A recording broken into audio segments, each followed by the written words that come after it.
Boa noite, Renan. Tudo bem? Você está me ouvindo? O som tá bom?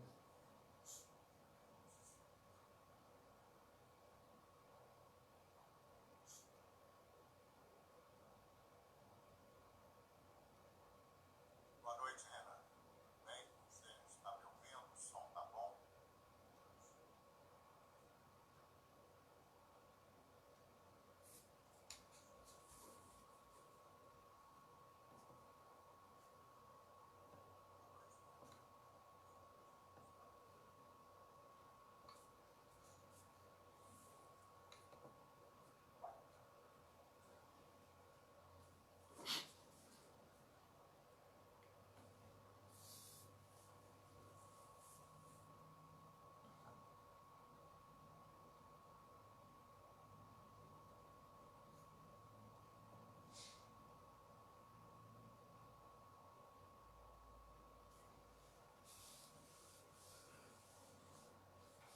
Boa noite, Paula Barros. Seja bem-vinda.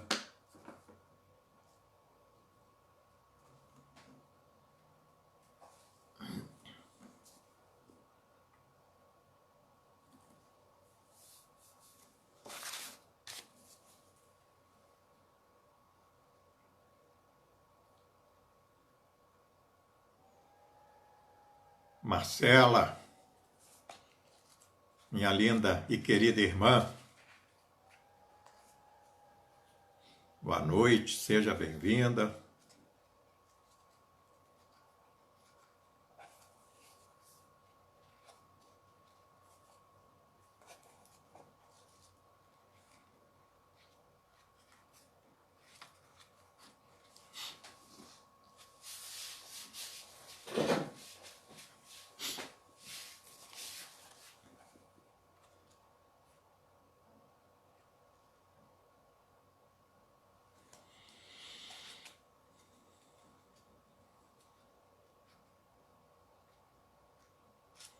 Paula Barros, a primeira vez. Muito obrigado. Espero que seja a primeira de muitas outras. Cida, como vai você, Cida? Tudo bem? Aparecida Andrade, a nossa querida irmã.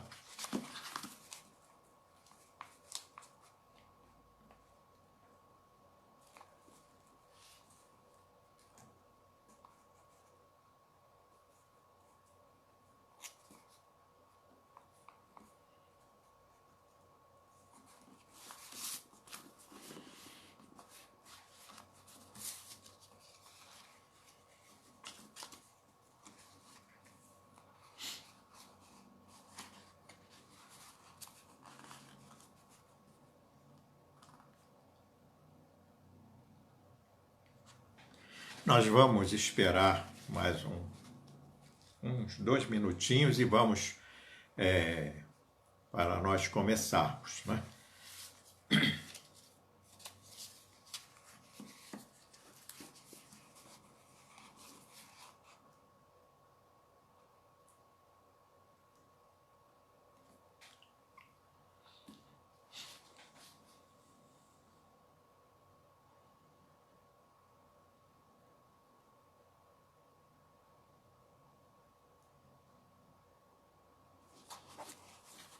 Cida, nós vamos precisar aí matar essa saudade, né? Maurício, boa noite, seja bem-vindo. Maurício também faz parte da nossa casa.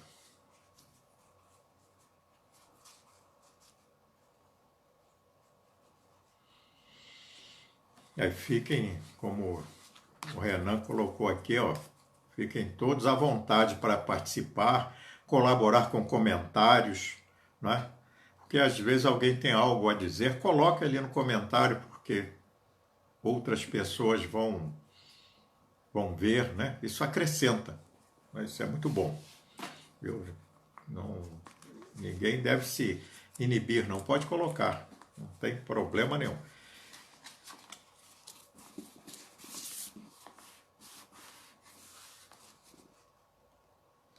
Bem, agora nós vamos dar início a essa nossa reunião, né? Então, já vamos ler aqui uma página do livro Minutos de Sabedoria. Eu vou ler 2 capítulos, que são pequenos, né?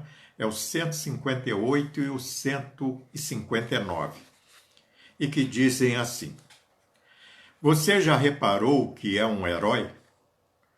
O trabalho diário, as conduções difíceis, a luta constante, tudo isso forma de você um herói. Então, não desanime, porque os heróis superam as dificuldades com alegria. Jamais se irrite. Olhe para todos com bons olhos, procurando distribuir a coragem e a alegria que habitam em você. Você é um herói. Comporte-se como um herói. E o 159 diz assim: Não se esqueça de que somos o reflexo daquilo que pensamos. O pensamento plasma a nossa vida de amanhã. Aproveite, portanto, o momento que passa, a fim de construir um amanhã risonho. Plante em torno de você as sementes de otimismo e bondade, para que possa colher amanhã os frutos do amor e da felicidade. Se somos escravos do ontem, somos donos de nosso amanhã. E assim agora eu convido a todos para que juntos ergamos nossos pensamentos em prece e oremos, rogando bênçãos para esta nossa reunião. Senhor Jesus, mestre, amigo, irmão maior, aqui estamos mais uma vez reunidos virtualmente, mas de corações unidos, para darmos início à nossa reunião doutrinária. E rogamos, querido Mestre, do teu coração para os nossos corações, bênçãos de paz e harmonia.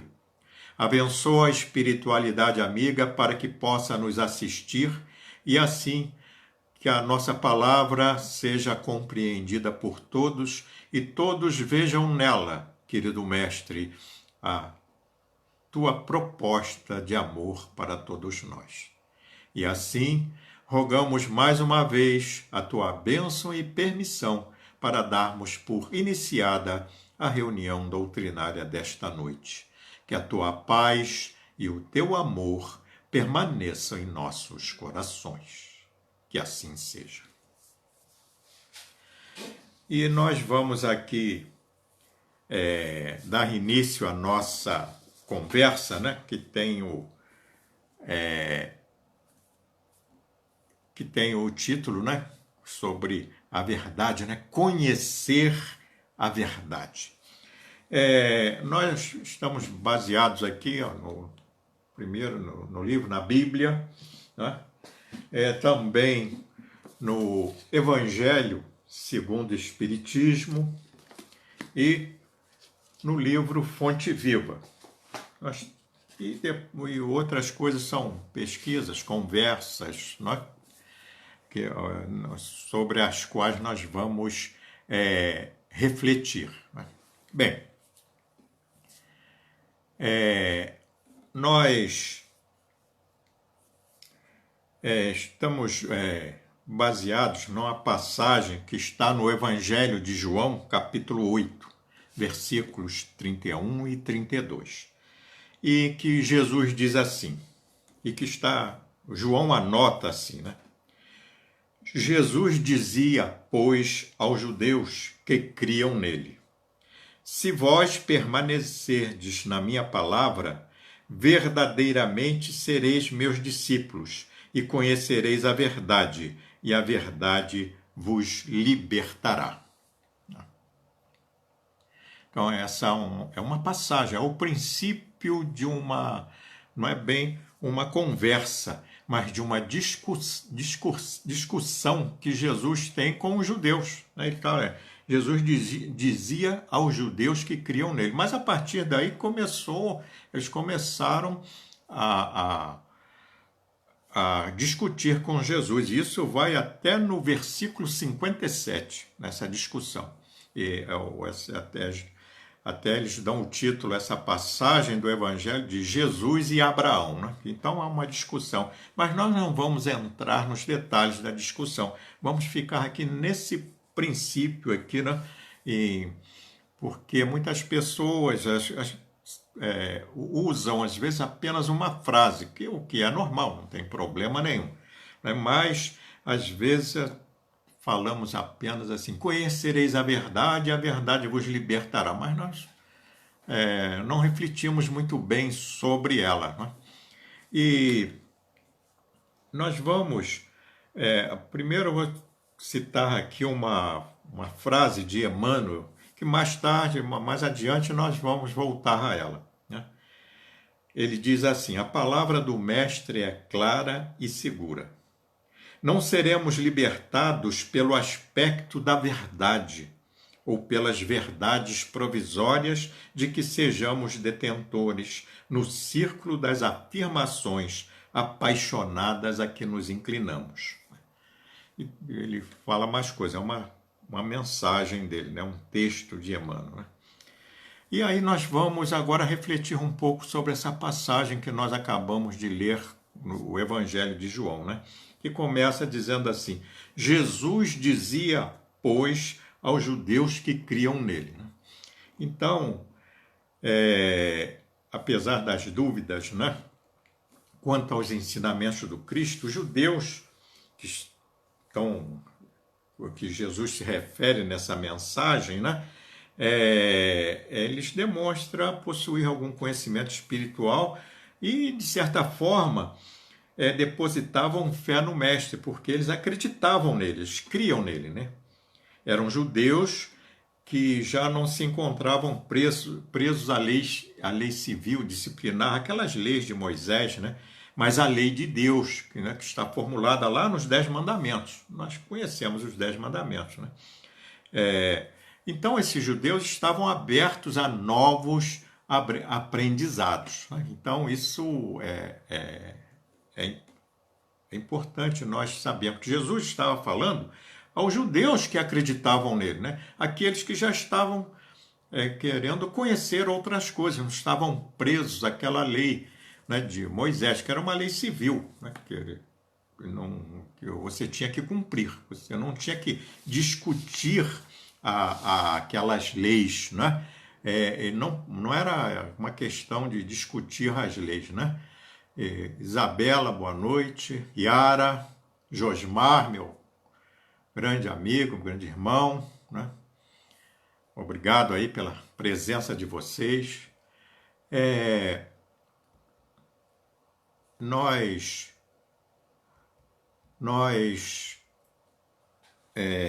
Então, já sabemos, Jesus estava conversando com os judeus, né? Mas aí veja o que ele fala, que vamos fazer de conta, não. Jesus naturalmente está falando isso para os espíritos, para as pessoas, né?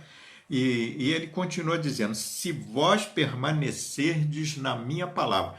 Isso aí é sério, é complicado, né? Não é algo assim muito de se deixar passar e não querer ver, que às vezes a gente tem umas coisas, é melhor nós não vermos. Olha o que ele está falando. Se permanecerdes na minha palavra. Né? Isso quer dizer também você prosseguir, né? Permanecer é prosseguir, é permanecer resistindo, é prosseguir resistindo, é continuar sendo, persistir, que é perseverar, né? Porque a gente pega, lê o Evangelho e sai em frente, mas não persevera, porque ele diz: persevere na minha palavra, que Jesus não é. E aí, às vezes, nós entendemos que apenas eu recitando as palavras do Evangelho que vai dar tudo certo, né? Não é apenas esse recitar as palavras, né? Não é permanecer na palavra de Jesus, quer dizer, é você estar perseverando nos seus ensinamentos.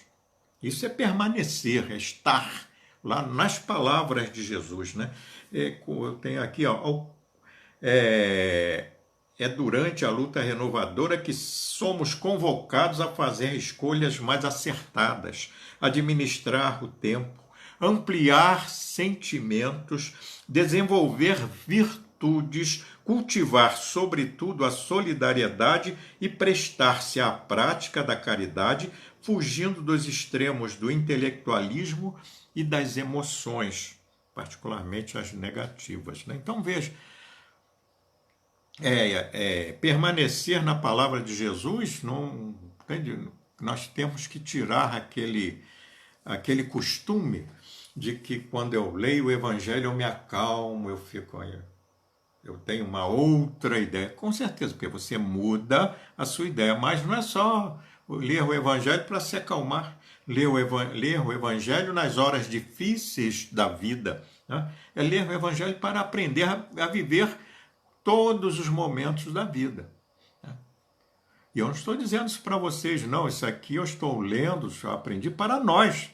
Nós precisamos perseverar mais na palavra de Jesus, mas não a repetir frases evangélicas, isso aí é fácil demais, ainda mais quem tem boa memória. Eu vejo pessoas com boa memória, eles falam trechos enormes, etc.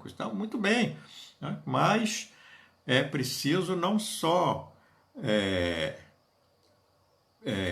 permanecer, só ficar falando, é preciso permanecer. Nós temos aqui, ó, já algumas coisas colocadas aqui, né, por alguém, e aqui, ó,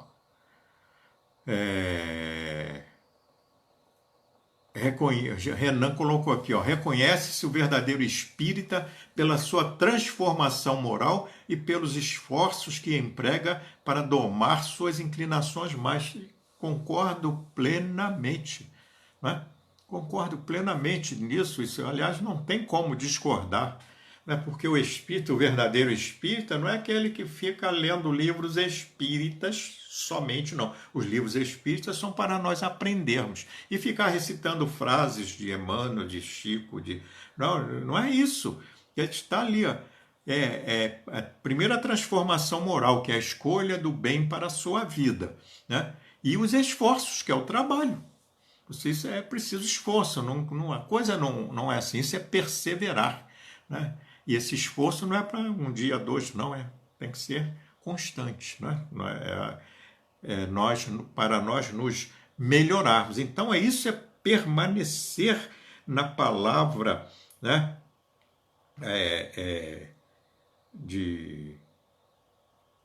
De Jesus, né? Como diz aqui no final, fugindo dos extremos do intelectualismo e das emoções, né? É preciso exatamente isso, né? Você tem um grande conhecimento, mas isso não vai nos transformar em seres melhores, né?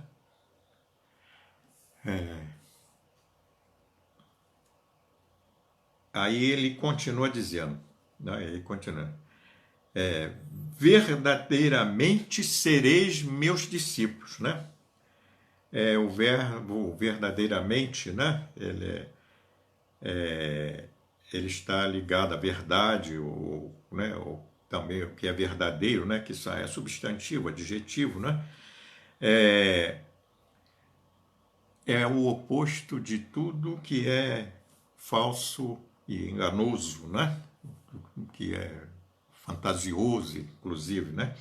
A palavra sábia de Jesus é luz para nosso espírito, que, se vivenciada, nos confere a posição de aprendizes e, ao mesmo tempo, de usufrutuário dos seus abençoados ensinos, né? Aí ser discípulo de Jesus, aprender com Jesus, né? É o que ele fala assim, verdadeiramente sereis meus discípulos, né? Meus discípulos, aquele que aprende com Jesus. É aí que entra mais uma vez, às vezes a gente repete até, deixar de ler o Evangelho como um livro mágico. O Evangelho são ensinos morais que Jesus dá para nós usarmos em nossas vidas, em todos os dias, em todos os momentos. Não é uma questão apenas religiosa, né? E como diz a Isabela Miloski, né? Devemos colocar em prática o que aprendemos no Evangelho. Exatamente, esse é o nosso propósito. Para nós aprendermos, que eu costumo falar isso para o meu cunhado, para o meu vizinho, para o outro companheiro, eu tenho que ver isso em mim mesmo. Cada um de nós vê em nós mesmos, né? Colocar em prática o que aprendemos, colocar em prática o que aprendemos. Senão é apenas teoria, né? Se nós não aprendermos com Jesus, né? Isso também se refere à doutrina espírita, né? Então, e aí Jesus fala uma frase que é que todo mundo repete. Eu sempre repeti essa frase, mas eu não tinha muita preocupação em ler, né, essa passagem do evangélico. Como eu disse, na verdade, ela é longa e tem muito aprendizado, mas não dá para nós falarmos sobre ela, toda ela, né? E ele termina essa passagem assim: e conhecereis a verdade, e a verdade vos libertará. Né? O que é a verdade, né?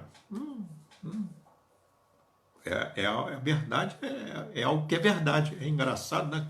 Eu procurei até no dicionário, é muito difícil você encontrar filósofos, pessoas falando muita coisa assim, mas assim, o significado direto não, é o que é verdadeiro, é o que não pode ser contestado, o que difícil de contestar, né? É o que é verdade, né? Jesus fala, né, numa passagem do Evangelho, que ele diz assim, ele pede para que você não jure por nada, né? E no final ele diz assim, seja seu sim, sim, e seu não, não. Com isso ele quer dizer que tudo que você fala seja verdade, né? Você não precisa jurar por nada, porque quando eu juro pelo... Né, eu quero que a minha sogra morra se isso não é verdade. Coitada, a minha já até morreu, mas não foi porque eu fiz juramento, não. Ela já desencarnou com mais de 90 anos, graças a Deus, né, cumpriu o seu dever de mãe, mulher, inclusive de sogra, que era uma maravilha. Mas a gente costuma fazer essas juro por isso, juro por aquilo, juro por Deus, pelos espíritos, pelos santos, né, pela saúde de alguém. Não, eu quero cair morto se não é verdade. Não. Aquilo que nós dissermos seja sempre a verdade. Isso Jesus ensinou, a verdade. E agora nós vamos ao Evangelho segundo o Espiritismo, né? No capítulo 15, no versículo 9. Esse capítulo 15 é fora da caridade não há salvação, né? E no capítulo 9 fala sobre isso, né? Inclusive nessa passagem do Evangelho segundo o Espiritismo, está lá falando, né, sobre fora da igreja não há salvação, fora da verdade não há salvação. E que muitos podem dizer assim, não, fora da verdade não há salvação. Então nós vamos ver aqui as reflexões de Kardec, de Allan Kardec, sobre isso, né, que está no item 9 do capítulo 15 do Evangelho segundo o Espiritismo, que está assim. Fora da verdade não há salvação equivaleria ao fora da igreja não há salvação e seria igualmente exclusivo, porquanto nenhuma seita existe que não pretenda ter o privilégio da verdade. É verdade, porque as seitas, né, ou as religiões, estão ligadas aos seres humanos, aos homens, né? E eles, todo mundo... eu digo a verdade, na minha religião diz a verdade. Isso é costume até de espíritas, hein? Que a gente fica falando dos outros, mas espírita não. O espiritismo diz, tudo que ele diz é verdade, né? E continuando, que homem se pode vangloriar de possuí-la integral, quando no âmbito dos conhecimentos incessantemente se alarga, quando o âmbito dos acontecimentos incessantemente se alarga e todos os dias se retificam as ideias. Isso é verdade. Hoje tem um conhecimento, amanhã esse conhecimento é acrescentado, ele se alarga, se conhece mais profundamente alguma coisa. Assim é também, no caso, podemos dizer, da doutrina espírita. Toda vez que nós lemos um texto espírita, nós aprendemos alguma coisa. Quando nós repetimos, vamos ler aquele texto ou um livro, nós vamos aprender outras coisas que ali não tinha, porque o nosso é uma questão do intelecto, né? O raciocínio, ele vai se ampliando, né? Com novas informações, né? A verdade absoluta é patrimônio unicamente de espíritos da categoria mais elevada e a humanidade terrena não poderia pretender possuí-la, porque não lhe é dado saber tudo. Nós não sabemos. O homem mais sábio aqui na face da Terra, ele não sabe tudo. Por isso é que Sócrates disse certa vez, né? Eu só sei que nada sei. Quando perguntaram se ele era realmente o homem mais sábio da Grécia, ele falava, eu só sei que nada sei, né? Ela somente pode aspirar a uma verdade, que ele falando da humanidade, relativa e proporcionada ao seu adiantamento. Se Deus houvera feito da posse da verdade absoluta a condição expressa da felicidade futura, teria proferido uma sentença de eliminação geral, ao passo que a caridade, mesmo na sua mais ampla significação, podem todos praticá-la. O Espiritismo, de acordo com o Evangelho, admitindo a salvação para todos, independente de qualquer crença, contanto que a lei de Deus seja preservada, não diz fora do Espiritismo não há salvação. Isso não se pode dizer, porque a gente sabe que não é isso, né? E como não pretende ensinar ainda toda a verdade, também não diz fora da verdade não há salvação, pois que esta máxima separaria em lugar de unir e perpetuaria os antagonismos, né? Então veja assim, não pretende ensinar toda a verdade. Então o Espírito é que diz assim, nós sabemos toda a verdade. Às vezes costumamos discutir com alguém que fala sobre verdade absoluta.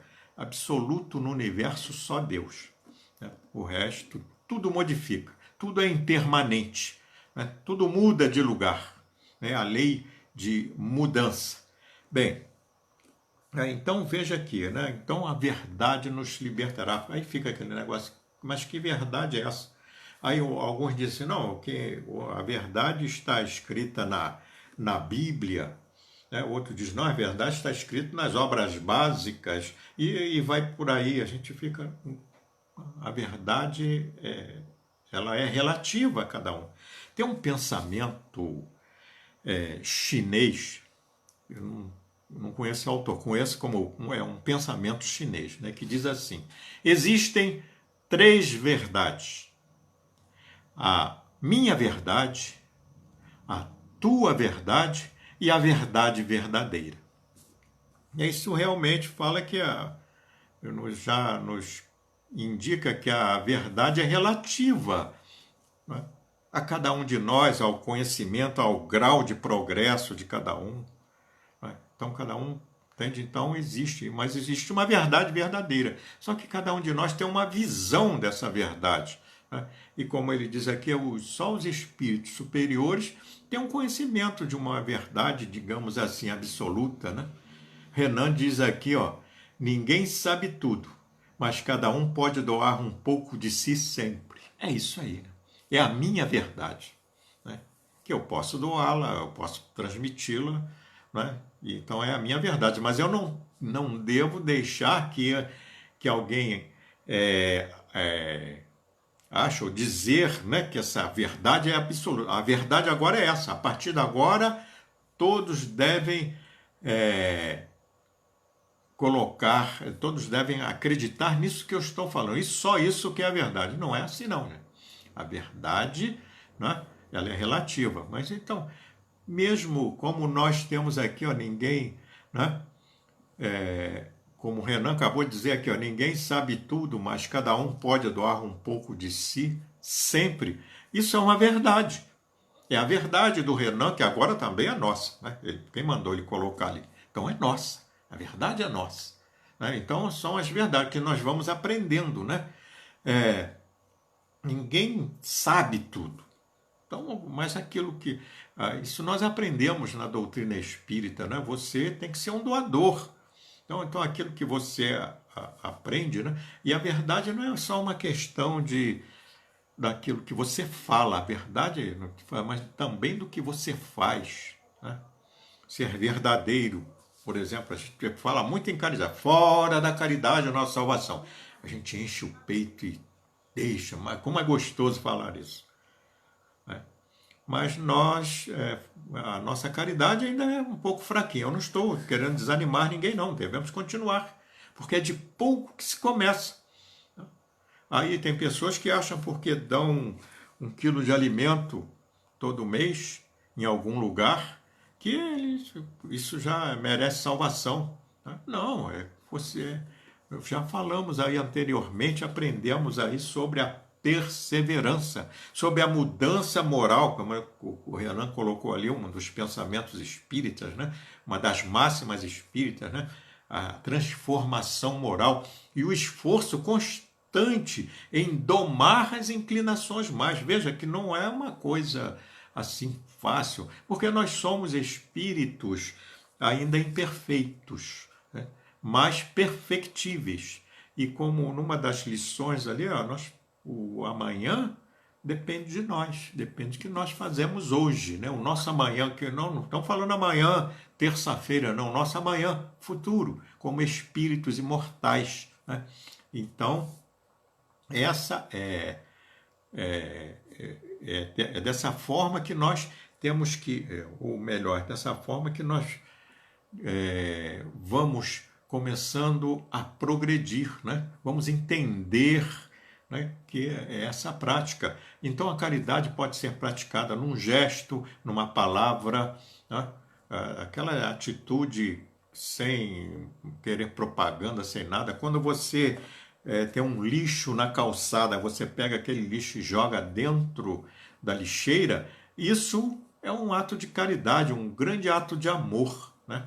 Um ato de amor ao próximo. Porque você faz isso porque você já não gosta mais que fica lixo no chão. Isso prova até a sua transformação moral, né, que já está a caminho. Ninguém pretenda, meus irmãos, ser perfeito nesta vida agora. Nós vamos precisar caminhar muito ainda, né? É importante aproveitarmos este instante que nós estamos vivendo, né? Essa vida que nós estamos vivendo dentro da nossa família, da sociedade a que nós estamos adessos, né, no nosso trabalho. É ali onde nós temos a oportunidade de progredir, praticando a caridade, né? Praticando esse amor ao próximo. Lembrando que o amor segundo Jesus, amor, e também está no dicionário isso, né? Amor é um sentimento que predispõe alguém a desejar o bem dos outros ou de alguma coisa. Então, é esse amor que tem que estar dentro de nós, né? Para nós pensarmos sempre o bem, porque não nos falta gente falando para nós o que nós devemos fazer, né? Isso me faz lembrar até o mito da caverna de Platão. Isso eu não vou entrar aqui em muitas minúcias, né? Mas você pode procurar no Google que você vai achar toda essa história. E quem tem os livros de Platão também, com certeza, vão chegar nessa história. E tenho certeza que muitos também já a conhecem. Que era assim. As pessoas estavam dentro de uma caverna, sentadas, viradas para o fundo da caverna. Digamos que no fundo da caverna havia um paredão, né, liso. E outras pessoas passavam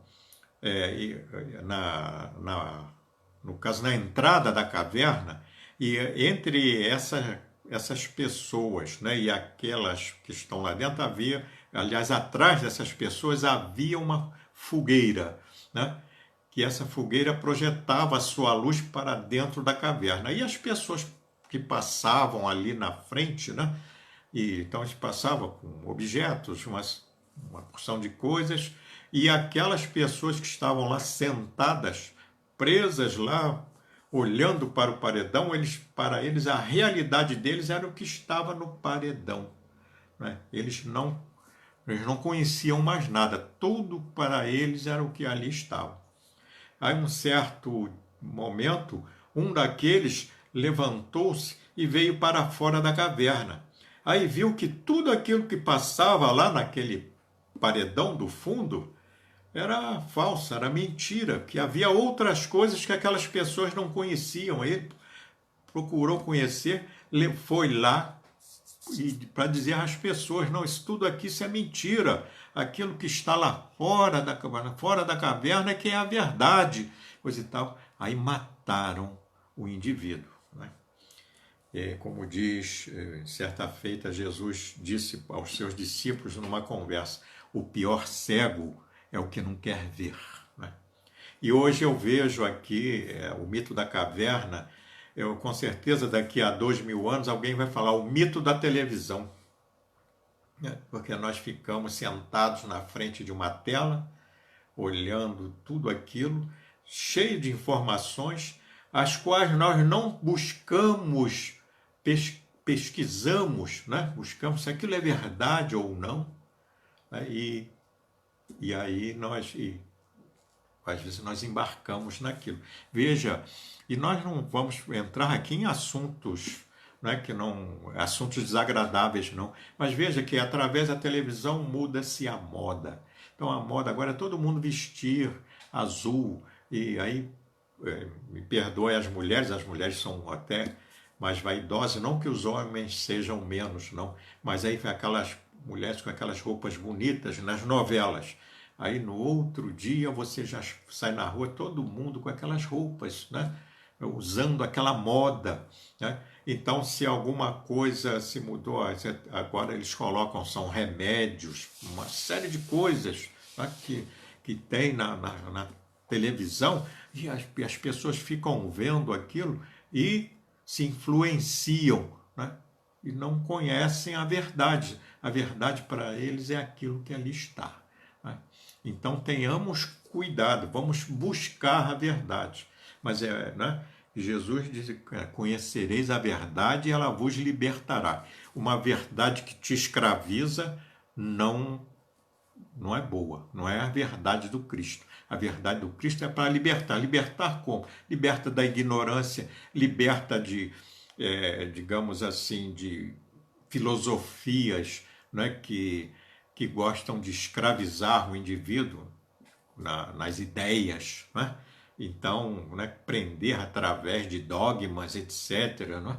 Então, nós temos que tomar esses cuidados. Jesus falou, a verdade liberta. E quando alguma coisa é dogmática, ela não está libertando, ela está prendendo o indivíduo, né? E agora, nós vamos ao livro Fonte Viva, onde Emmanuel, né, através da psicografia de Chico Xavier, no capítulo 173, tem né, uma mensagem dele que tem o título Ante a Luz da Verdade, né? E que ele está, né, baseada nessa passagem: conhecereis a verdade e a verdade vos libertará. E vamos ver e refletir um pouco aqui com Emmanuel sobre essa verdade, né? Ele diz assim: a palavra do Mestre é clara e segura.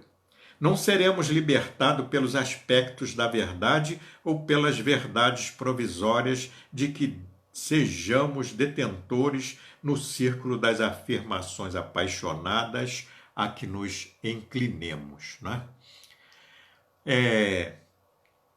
é isso aí, às vezes nós nos apaixonamos por determinadas ideias, por determinadas filosofias, né? Por determinadas ideologias, né?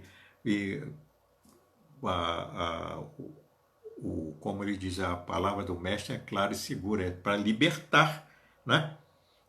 Das verdades provisórias, né? Dos aspectos ou das verdades provisórias, né? Que nós temos aqui, que não são as verdades verdadeiras, né? E aí ele continua dizendo: muitos em política, filosofia, ciência e religião se afeiçoam a certos ângulos da verdade e transformam a própria vida numa trincheira de luta desesperada a pretexto de defendê-la. Não passam de prisioneiros do ponto de vista. Essa passagem desse texto é a que eu mais gostei, né?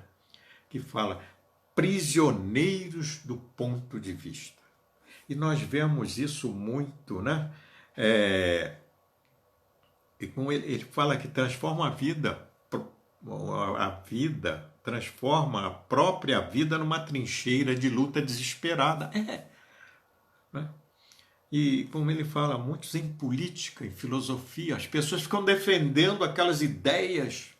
Lembramos do mito da caverna. Às vezes nós estamos defendendo ideias dos outros. Porque nós gostamos, nós simpatizamos. Né? Eu não vou falar de política, eu vou falar aqui de futebol. Né?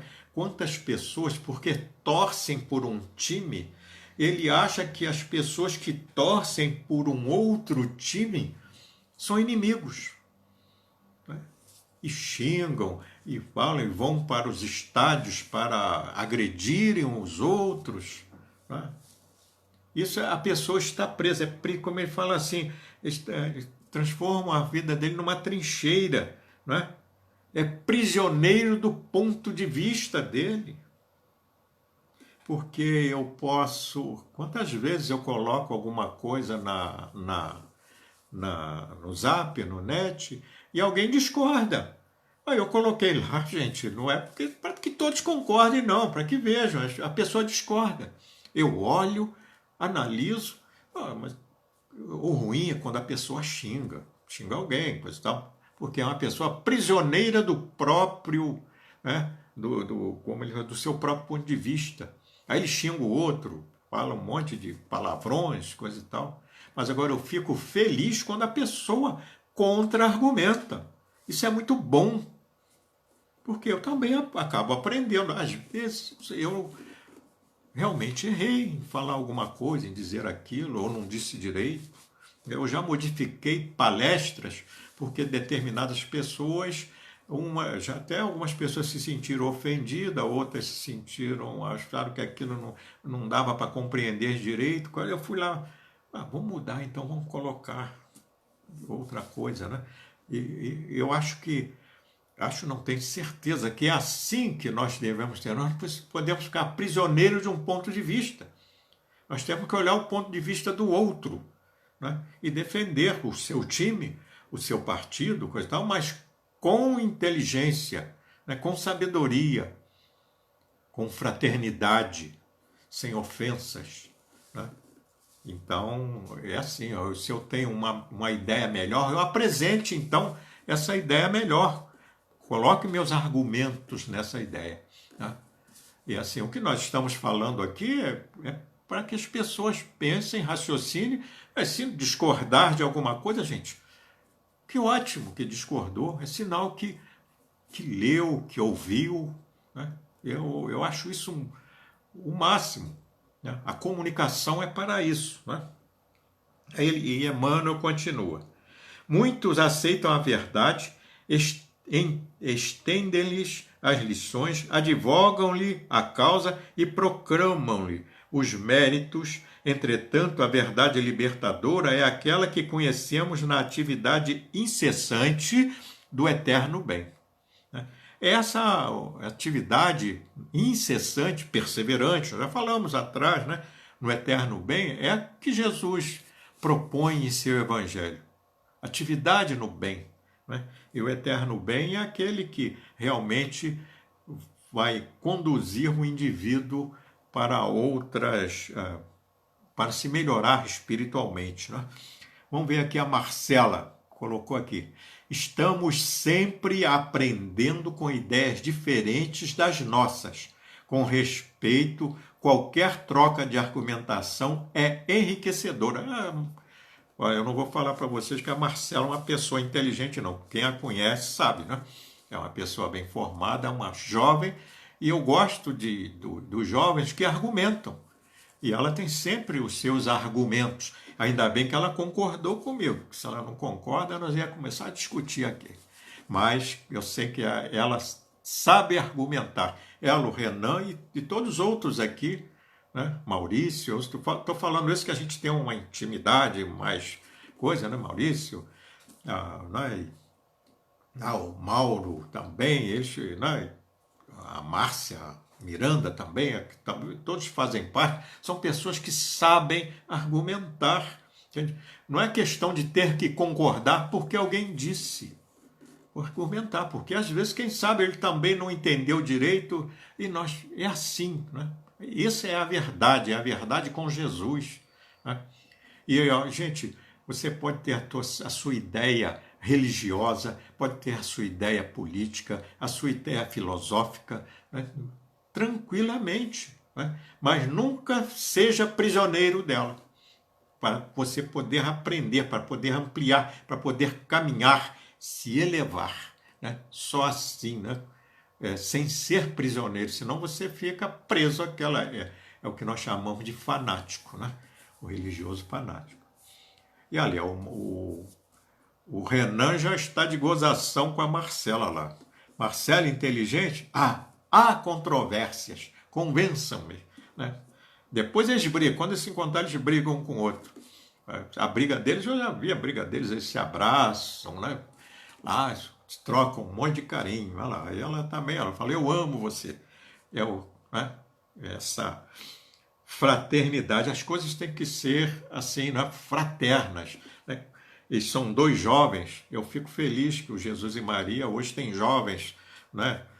Tem esses que são mais novos, tem uns jovens mais velhos, não é, Maurício? Tem também, e vai por aí a Márcia, todas as Márcias do nosso centro, né? A Cida, então todo mundo, nós estamos vendo, né, que haverá sempre um crescimento, né, uma continuidade dessa casa. Bom,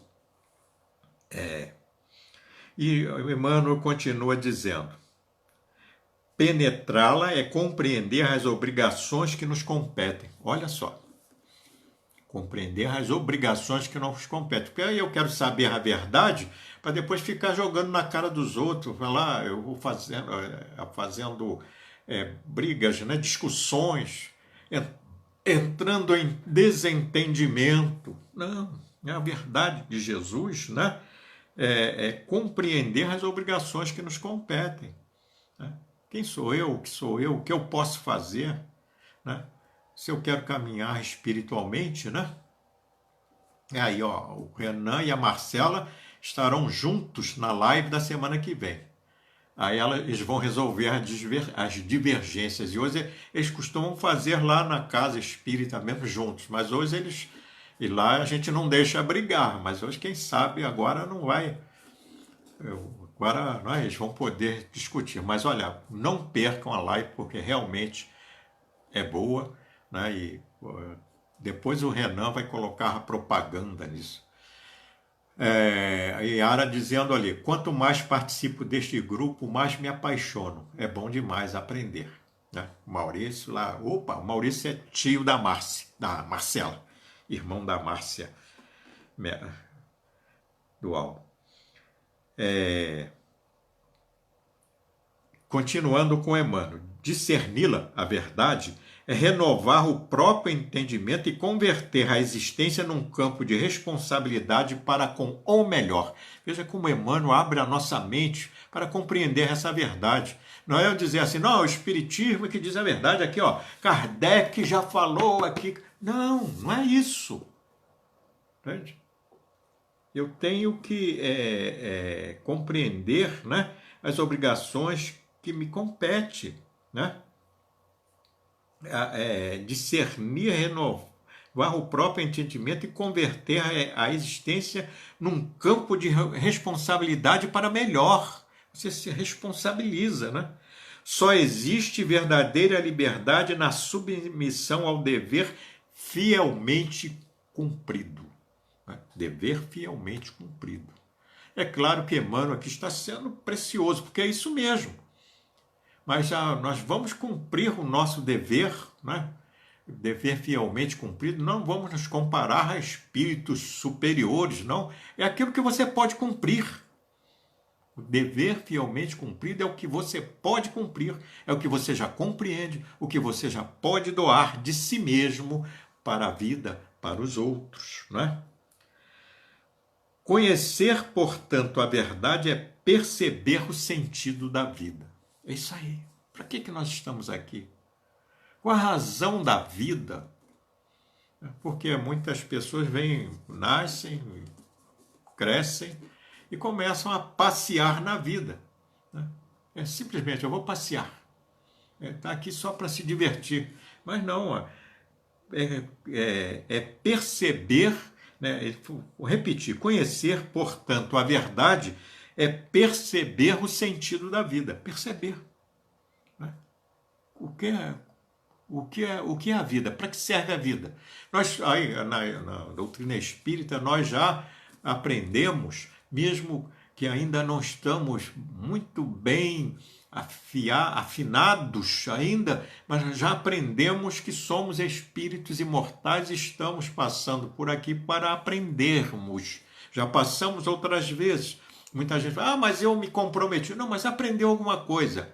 E com certeza nessa nós vamos aprender mais. E se nós nos propusermos a melhorar mesmo, a esse esforço, né, como já diz a máxima da doutrina, né, é o esforço constante, né, em domar as inclinações mágicas, então nós vamos sempre nos melhorando, né?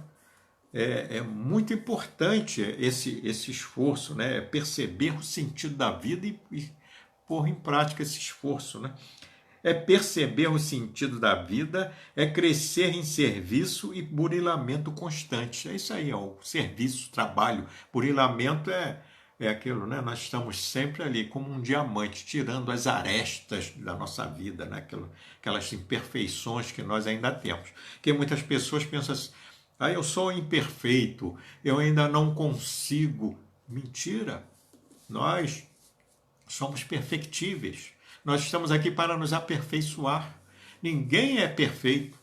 Por mais você vê um espírito que já esteve entre nós, às vezes ele está, né, bem elevado, mas ele não é ainda perfeito. Né? Ele não é ainda perfeito, porque ele tem muito ainda que se aperfeiçoar. E vem aqui na Terra nos ajudar para ir se aperfeiçoando. E essa já nós podemos dizer, a nossa missão, o nosso próprio aprimoramento. Isso é uma missão nossa. Ninguém vai fazer. É missão por quê? Ninguém vai fazer por nós. Por isso eu digo, nós somos missionários nesse sentido, né? Missionários com relação a nós mesmos, né? Observa desse modo a tua posição diante da luz. Quem apenas vislumbra a glória ofuscante da realidade, fala muito e age menos.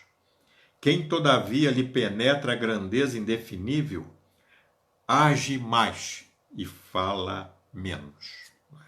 Então, é a atividade, a ação, é fazer o bem. Por isso, até na doutrina espírita tem lá, fora da caridade não há salvação. Mas a caridade tem nós podemos falar, né, que a caridade é benevolência para com todos, indulgência para as imperfeições dos outros e perdão das ofensas. Né? Então são atitudes nossas diante da vida, coisa que às vezes nós nos travamos, né? Ficamos travados nessa atitude, né? Assim, nós não queremos fazer. Eu estava falando aí das propagandas, a gente fica olhando né, os noticiários, Aí dá vontade, ainda bem que a coisa não é presencial, dá vontade de voar dentro da televisão, às vezes, e dá um supapo nas pessoas, porque nós nos desequilibramos. Então, à medida que nós vamos aprendendo as verdades, nós vamos vendo que equilibrar-se é uma tarefa minha, uma tarefa de cada um de nós. Né? O outro não tem culpa de eu me desequilibrar, não. É que eu sou intolerante, então não tenho indulgência com as imperfeições dos outros. Aí o indivíduo faz uma coisa lá ruim e eu já estou aqui querendo arranjando uma porção de penas para o sujeito. E em todas elas, elas são ruins. Né? Então, à medida que nós vamos crescendo, nós já vamos olhando as coisas e deixando de lado, não deixando de lado, não. Nós sabemos, né, que aquilo aconteceu, que realmente a análise é um direito de todos nós. Então, se o indivíduo é desonesto, eu não posso dizer, não, coitado. Não, ele é desonesto, ele precisa pagar. Assim como quando eu sou desonesto, eu estou comprometido. Entende? Então, todos nós. Então, não há o que a gente sair, né, da vida. Nós temos que ter o controle de nós mesmos, né? Desenvolver a mansuetude que Jesus tanto pediu, bem-aventurados os mansos, os pacíficos. Isso é relativo a nós, a nosso interior. Né? Somos nós que temos que desenvolver essa mansuetude e essa paz interior em nós mesmos. Não é, muitos vão dizer assim, mas isso não é muito fácil, não. Realmente, se fosse fácil, Jesus nem precisava mandar fazer, a gente já fazia tranquilamente. Mas nós precisamos merecer, e o mérito só é conseguido através do esforço. Né? Então, isso não é dar de bandeja. Não adianta você, não tenho, faça essa oração, leia o Evangelho, eu leio o Evangelho, eu me acalmo naquele instante. Daqui a pouco eu já estou querendo bater nos outros de novo, xingando todo mundo. Né? Porque não adianta, é como você tomar um remédio para aliviar a dor, mas não curar a causa. Então, quando o remédio passar o efeito do remédio, a dor volta. E assim também são as nossas imperfeições. Nós temos que tratar delas lá no nosso interior, né? Ao se autoconhecer e tratar delas. Não se condenar, porque nós quer tratar das coisas ruins que você tem, pratique o bem. Né? Pratique a partir do pensamento, do coração. Né? Pratique o bem. Né? Nas suas palavras, nos seus pensamentos, nas suas orações. Lembremos que Jesus pediu para que nós orássemos, amássemos os nossos inimigos e orássemos pelos que nos perseguem e caluniam. Olha, vamos nos esforçar nesse sentido. Por isso, Jesus, isso é uma verdade de Jesus. Quando nós vamos refletir sobre ela, é uma grande verdade. Bem, aqui nós chegamos ao final dessa nossa conversa. Né? Eu espero que todos, né, tenham compreendido a nossa proposta. E Yara diz aqui, devemos lutar para ter serenidade em alguns momentos difíceis, buscar ser mais tolerantes. Sim, não só nesses momentos, não é, Yara, mas também que nós nos tornemos em pessoas mais serenas, não é? Menos agressivas. Né? Deixar de lado essa nossa agressividade, essa nossa animalidade. Mas é isso mesmo, buscar ser mais tolerante. Somos muito intolerantes, sim, com as imperfeições alheias. Né? Por isso a indulgência é um dos fatores da caridade, segundo o entendimento de Jesus. Bem, agora eu convido a todos para que a gente, juntos, façamos uma oração.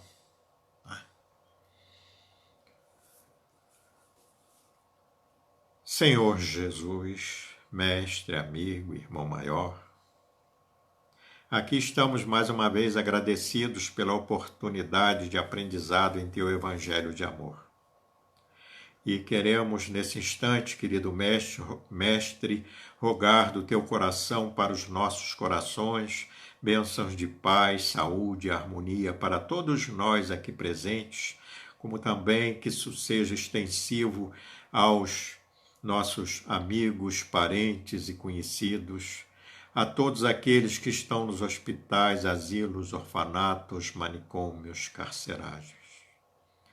E ainda, Mestre, queremos pedir a Tua bênção de paz e harmonia, particularmente para esse nosso Brasil. Abençoa os governantes e também os governados, para que possamos primar pela fraternidade, pelo respeito uns pelos outros e juntos conduzirmos esse país, essa terra, para ser no futuro ou já a pátria do Evangelho, o coração do mundo, segundo o teu entendimento, querido Mestre. E que essa sua bênção se estenda a todas as nações deste mundo, a esse nosso planeta, a todos os encarnados e desencarnados que nele vivemos e convivemos.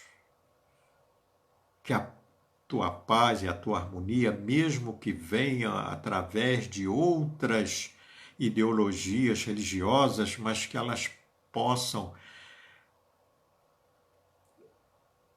penetrar no coração dessa humanidade